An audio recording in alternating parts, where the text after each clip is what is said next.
ओम शांति। आज की तारीख इस पवित्र मास के 7 अगस्त हो चुका है। तो सभी भाई बहन इस पवित्र मास में तीव्र पुरुषार्थी करके विशेष बाबा का परिचय देने में सभी लोग जुटे होंगे। और इस विशेष मंच को बाबा का वरदान है। इस वरदानी मास में हर आत्मा को परमात्मा पिता का परिचय अवश्य देना है। बाबा से कहते मीठे बच्चे, याद की यात्रा से ही तुम्हारी कमाई जमा होती है। याद की यात्रा से ही तुम्हारी कमाई जमा होती है। तुम घाटे से फायदे में आते हो, विश्व के तुम मालिक बन जाते हो। याद की यात्रा से ही तुम्हारी सच्ची सच्ची कमाई होती है। तुम घाटे से फायदे में आ जाते हो, विश्व के तुम मालिक बन जाते हो। तो अभी है जन्म जन्मांतर स्वयं को फायदे में ले जाना। प्रश्न है आज का, सत्य का संग तारे कुसंग बोरे, इसका अर्थ क्या है? सत्य का संग हमें तार देता है और कुसंग हमें डुबो देता है। बाबा कहते इसका अर्थ क्या है? उत्तर है, जब तुम बच्चों को सत्य का संग मिलता है, अर्थात शिव बाबा का संग मिलता है, परमात्मा बाप का संग मिलता है, तब तुम्हारी चढ़ती कला हो जाती है। रावण का संग कुसंग है। 5 विकारी रावण का संग क्या है? कुसंग है। संग से तुम नीचे, रावण के संग से तुम नीचे गिर जाते हो, अर्थात रावण तुम्हें डुबो देता है और परमात्मा बाप तुम्हें पार ले जाते हैं। बाप की भी कमाल है, जो सेकंड में ऐसा संग देते हैं जिससे तुम्हारी गति सदगति हो जाती है। बाबा ऐसा कमाल करते हैं जो सेकंड में हमारी गति सदगति हो जाती है, इसलिए उसे जादूगर भी कहा जाता है। शिव बाबा जादूगर है, क्योंकि 1 सेकंड में माना संगम युग पर जैसे ही हमें निश्चय होता है तो हम सभी चढ़ती कला में चले जाते हैं, रावण की कुसंग से निकल जाते हैं और सदा जो है बाबा की स्मृति में रह करके स्वयं को संपूर्ण पवित्र बनाने लग जाते हैं। इसलिए परमात्मा बाप की बहुत भारी कमाल है, जो सेकंड में क्या से क्या हम सभी बन जाते हैं। इसलिए बाबा को क्या कहा जाता है? जादूगर। वो जादूगर भी है। तो आज विशेष बाबा को जादूगर की स्मृति में हमें रहना है और याद भी करना है। आज धारणा के लिए मुख्य सार है, सजाओं से मुक्त होने के लिए विजयी माला का दाना बनने का पुरुषार्थ करना है। सजाओं से मुक्त होने के लिए विजयी माला का दाना बनने का पुरुषार्थ करना है। रूहानी पंडा बनकर सबको शांति धाम घर की यात्रा जरूर करानी है। रूहानी पंडा बन करके सबको परम धाम शांति धाम घर की यात्रा जरूर करानी है। तो हमें पूरा अटेंशन रखना है कि हम इस सजाओं से सदा मुक्त बनना है। सजाओं से मुक्त कब बनेंगे? जब बाबा की हर एक बात हम 100% पालन करेंगे। संपूर्ण प्यूरिटी को धारणा करने वाले आत्माएं ही सजाओं से बच सकते हैं और संपूर्ण योग युक्त रहने वाले ही सजाओं से बच सकते हैं।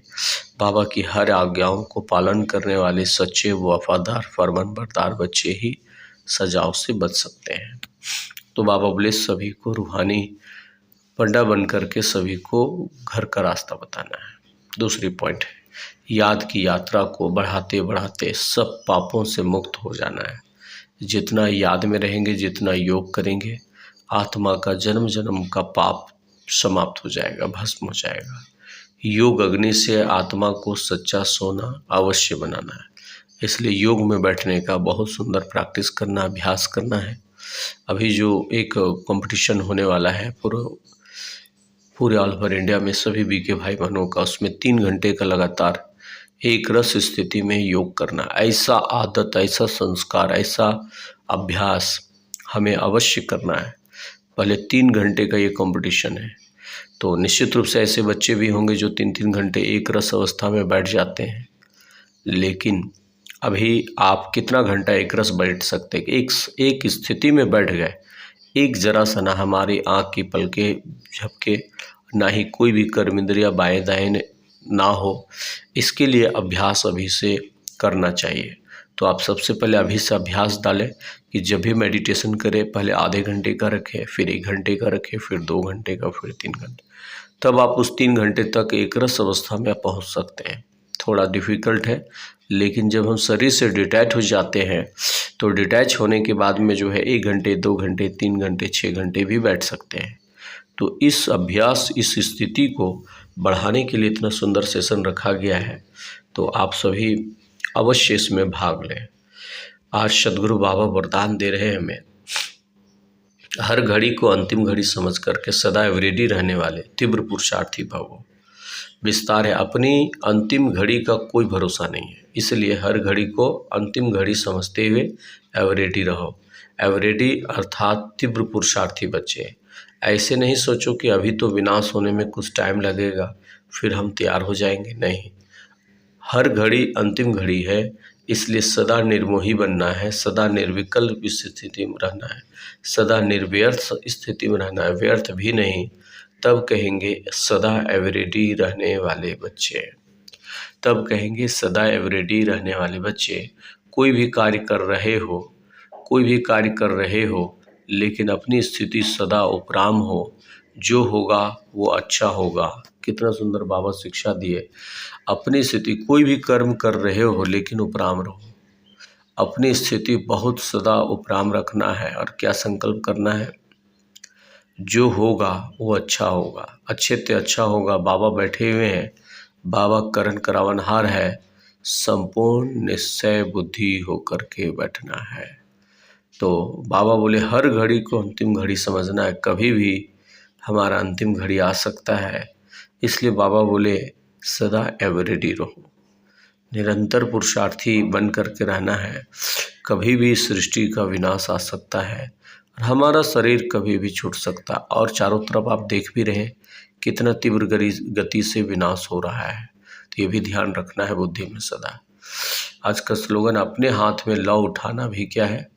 क्रोध का अंश है। अपने हाथ में लौ उठाना भी क्रोध का अंश है।